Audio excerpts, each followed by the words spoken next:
اعوذ باللہ من الشیطان اللعین الرجیم بسم اللہ الرحمن الرحیم۔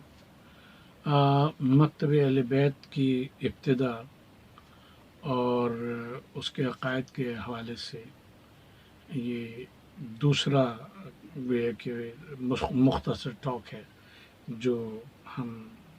دینے جا رہے ہیں۔ کچھ گزارشات درج کرنی۔ پچھلے دفعے ہم نے کوشش کی تھی کہ مکتب اہل بیت میں اہل بیت کو متعین کرنا، اور مکتب تشیع کے بجائے ہم نے زور دیا کہ اس کو مکتب اہل بیت کہا جائے۔ اور حدیث ثقلین انی تارک فیکم الثقلین کتاب اللہ و عطرتی اہل بیتی، یہ بنیاد ہے شیعت کی، جس کو عرف عام میں شیعت کہتے ہیں، ہم مکتب اہل بیت کہتے ہیں اس کو۔ تو قرآن مجید کو مکتب اہل بیت میں بنیادی اہمیت حاصل ہے، کیونکہ یہ اللہ تبارک و تعالیٰ کی نازل کردہ کتاب ہے، اور یہ کتاب قلب رسول محمد مصطفیٰ صلی اللہ علیہ وآلہ وسلم پر نازل کی گئی۔ یہ وہ کتاب ہے جس کے متعلق سورہ حشر میں یہ فرمایا گیا کہ اگر ہم اس کتاب کو پہاڑوں پر نازل کرتے تو تم دیکھتے کہ وہ خشیت الہی سے ریزہ ریزہ ہو جاتے۔ یہ وہ کتاب ہے کہ جو اللہ تبارک و تعالیٰ کے حکم سے جبریل امی 22 سال 6 مہینے کی مدت میں تقریباً جستہ جستہ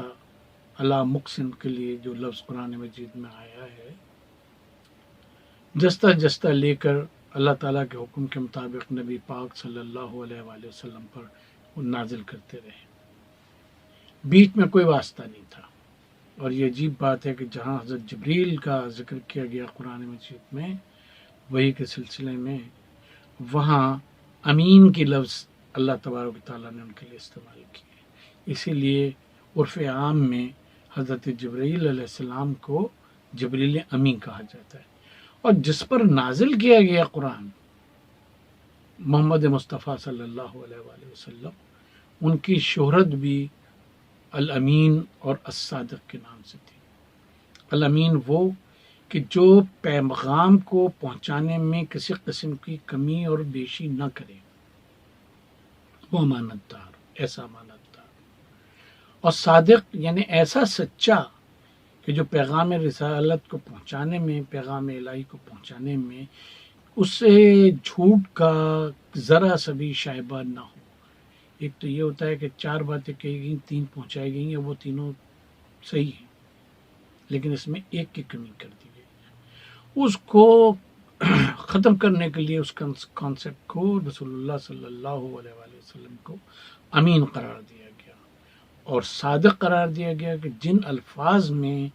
جس ترتیب سے قرآن مجید نازل ہوا اور حکم الہی کے مطابق جو اس کی ترتیب رکھی جانی تھی توقیفی، وہ نبی پاک بتاتے جاتے تھے کہ اس آیت کو فلاں سورے میں فلاں آیت کے بعد فلاں آیت سے پہلے رکھ دو، اور ایک ہی وقت میں 2 3 سورے بھی نازل ہوا کرتے تھے۔ تو اس طرح سے قرآن مجید بغیر کسی واسطے کے اللہ تبارک و تعالیٰ، جبریل علیہ السلام، جبریل امین، اور پھر محمد رسول اللہ صلی اللہ علیہ وآلہ وسلم امین و صادق، ان کے اوپر قرآن مجید کو نازل کیا گیا۔ دوسری کتابوں میں، الہامی کتابوں میں، جن کے قرآن مجید کہتا ہے مصدقا لما بین یدیہ، یہ تصدیق کرنے والا ہے کہ تورات بھی نازل کی گئی تھی۔ پھر سمجھیے، اس کا ترجمہ یہ نہیں ہے کہ یہ تورات کی تصدیق کرنے والا ہے، یہ انجیل کی تصدیق کرنے والا ہے، یہ زبور کی تصدیق کرنے والا ہے، نہیں، یہ اس بات کی تصدیق کرنے والا ہے کہ یہ تینوں کتابیں اللہ تبارک و تعالیٰ نے حضرت موسیٰ علیہ السلام پر، حضرت داؤد علیہ السلام پر، حضرت عیسیٰ علیہ السلام پر نازل کی تھیں۔ پھر اس کے ساتھ ساتھ جو ان میں تحریفات ہوئی ہیں قرآن مجید ان کو بھی بیان کرتا ہے، یعنی جس بات کی تصدیق کرتا ہے وہ یہ کرتا ہے کہ ہاں یہ کتابیں منزل من اللہ ہیں، اللہ کی طرف سے نازل کی گئی تھیں، لیکن ان کے سارا جو کنٹینٹ ہے اس کی تصدیق نہیں کرتا، اس میں سے بہت سی چیزوں کی تردید کرتا ہے قرآن مجید۔ تو اب اگر ہم اس لحاظ سے دیکھیں تو بائبل کے اس وقت جتنے تراجم موجود ہیں اس کو اگر آپ کمپیئر کرنے بیٹھیں، یعنی خود ہمارے پاس کوئی 70 سے زیادہ تراجم موجود ہیں بائبل کے، اولڈ ٹیسٹمنٹ، نیو ٹیسٹمنٹ، جس کو ہم لوگ ہبرو ٹیسٹمنٹ کہتے ہیں، یا گریک ٹیسٹمنٹ، نیو ٹیسٹمنٹ کو گریک ٹیسٹمنٹ کہتے ہیں، تو ان کے سینکڑوں تراجم موجود ہیں. ہمارے پاس کم از کم 70 تراجم، تو 70-72 تو ہمارے پاس موجود ہیں. اب اگر ان کو کمپیئر کرنے بیٹھیں کہ اصل میں کیا تھا اور ترجمہ کیا کیا گیا اور اللہ کے الفاظ کیا تھے، تو اس کا کوئی سورس نہیں ہے کہ آپ پتہ کر سکیں اس کو. لہٰذا you can't refer back to the original text of these books in order to know what was the real text and which translation is most near to the original text. یعنی کون سا ترجمہ ایسا ہے کہ جو اصل ٹیکسٹ جو ہے جس میں وہ نازل ہوئیں، جیسے اس کی کتاب میں اولڈ ٹیسٹمنٹ کی ہبریو میں بہت سی نازل ہوئیں، یعنی عبرانی میں، ہبریو اریمک میں نازل ہوئیں، کچھ سمیری جو وہ ہیں ٹیکسٹ ان کو بھی کنسیڈر کیا جاتا ہے کہ شاید یہ بھی اس کا ایک پارٹ رہے ہیں. اسی صورت سے جو نیو ٹیسٹمنٹ ہے جس کو ہم لوگ گریک ٹیسٹمنٹ کہتے ہیں،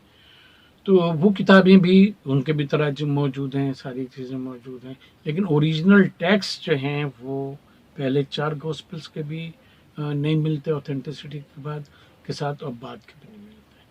یہ جو 70 یعنی 70 علماء نے بیٹھ کر جو پوری بائبل کا ترجمہ کیا تھا، اس کے اوپر بعد کے تراجم جو ہیں وہ اس کے اوپر بیس کرتے ہیں.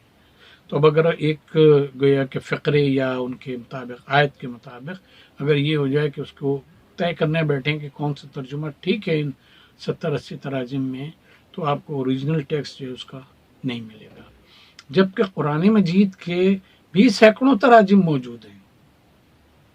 ہر عالم نے اپنے فہم، اپنی بصیرت کے مطابق ترجمہ بھی کیا ہے اور تشریح بھی کی ہے، تفسیر بھی کی ہے، لیکن اوریجنل ٹیکسٹ اس کا قرآن مجید کا موجود ہے. اور کوئی بھی شخص جو عربی میں اور خاص طور پہ قرآن مجید کی عربک میں مہارت رکھتا ہے، وہ اصل ٹیکسٹ کی طرف رجوع کر کے یہ بتا سکتا ہے کہ کون سا ترجمہ جو ہے، یا سمجھ سکتا ہے کہ کون سا ترجمہ اور تفسیر جو ہے وہ اوریجنل ٹیکسٹ کے مطابق ہے. تو اس طرح سے اس کا ٹیکسٹ بھی محفوظ ہے قرآن مجید کا. اور ایک بہت بڑی بات کہی ہے کہ جو آگے ہماری رہنمائی کرتی ہے کہ وَلَوْ كَانَ مِنْ عِنْدِ غَيْرِ اللَّهِ لَوَجَدُوا فِيهِ اخْتِلَافًا كَثِيرًا. اگر یہ قرآن مجید اللہ کے سوا کسی دوسرے کی طرف سے ہوتا تو تم اس میں بہت زیادہ اختلاف پاتے کہ ایک جگہ ایک بات کہی گئی، دوسری جگہ دوسری بات، تیسری جگہ تیسری بات. اس سے کیا پتہ چلا؟ اس سے پتہ یہ چلا کہ ہدایت جو ہے اللہ تبارک و تعالیٰ کی طرف سے، اس میں جو آتی رہتی ہے تو اس میں اختلاف نہیں ہوتا باہمی، بلکہ وہ ایک ہی ہدایت ہوا کرتی ہے. اب اگر ہم اس کی تفسیر اور تشریح کی طرف جائیں کہ قرآن مجید اگر ایک سنگل ٹیکسٹ ہے، انٹچڈ، انٹیکٹ، ایک ٹیکسٹ ہے کہ جو اللہ تبارک و تعالیٰ کا کلام ہمارے سامنے موجود ہے، تو اس کی تشریحیں تو اتنی ہیں کہ شد پریشاں خواب من از کثرت تعبیرہ، کہ اتنی تشریحیں ہو گئی ہیں کہ اگر اردو داں طبقہ اردو کے تراجم اور تفاسیر کو لے کے بیٹھے تو اسے قرآن سمجھ میں نہیں آئے گا کہ کون سی تشریح صحیح ہے، کون سی تشریح صحیح نہیں ہے. اس کے برخلاف اگر آپ مکتب اہل بیت میں جائیں، جس کو عام طور پہ مکتب تشیع کہا جاتا ہے، تو تفسیر بالرائے، اپنی رائے سے تفسیر کرنا قرآن مجید کی ہمارے مکتب میں حرام ہے، ہو ہی نہیں سکتی، سوائے اس کے کہ کوئی صرفی اور نحوی بحث میں یا لغوی بحث میں کہ اس لفظ کے یہ معنی ہے، یہ روٹ ہے، یہ وہ کرے. لیکن جہاں تک تشریعات کا تعلق ہے، تشریعات کا، شرع کی بات کر رہے ہیں، تو اس میں آپ یہ دیکھیں گے کہ تفسیر بالرائے نہیں ہے. تفسیر صرف ائمہ علیہ السلام کے احادیث کے ذریعے سے کی جاتی ہے اور اس کے ذریعے ممکن ہے. اور ائمہ علیہ السلام کی تشریح کو امام علی علیہ السلام کے وقت سے لے کر اور 11ویں امام حسن عسکری علیہ السلام تک کی تشریح کو اگر ہم لیتے ہیں تو اس میں ہم کسی قسم کا اختلاف نہیں پاتے. ایک امام نے جو تشریح کی ہے وہی آیت اگر دوسرے سے پوچھی گئی تو دوسرے نے بھی وہی تشریح کی ہے, تیسرے نے بھی وہی تشریح کی ہے. علی ھذا القیاس 11 ائمہ علیہ السلام نے ایک ہی تشریح کی ہے. تو وہ جو قرآن مجید کی آیت ہم نے تلاوت کی, لو کان من عند غیر اللہ لوجدوا فیہ اختلافا کثیرا, کہ یہ اگر اللہ کے سوا کسی دوسرے کی طرف سے ہوتی کتاب تو تم لوگ اس میں اختلاف کثیر پاتے. تو اللہ نے ٹیکسٹ کو بھی انٹیک کر دیا اور محفوظ کر دیا, اس کا سیف گارڈ کیا اللہ تبارک و تعالیٰ نے, اس کو محفوظ رکھا, اور اس کی تشریح اور تفسیر کو ائمہ اہل بیت علیہ السلام کے ذریعے سے محفوظ رکھا, اور اس میں تشریح میں کسی قسم کا اختلاف جو ہے وہ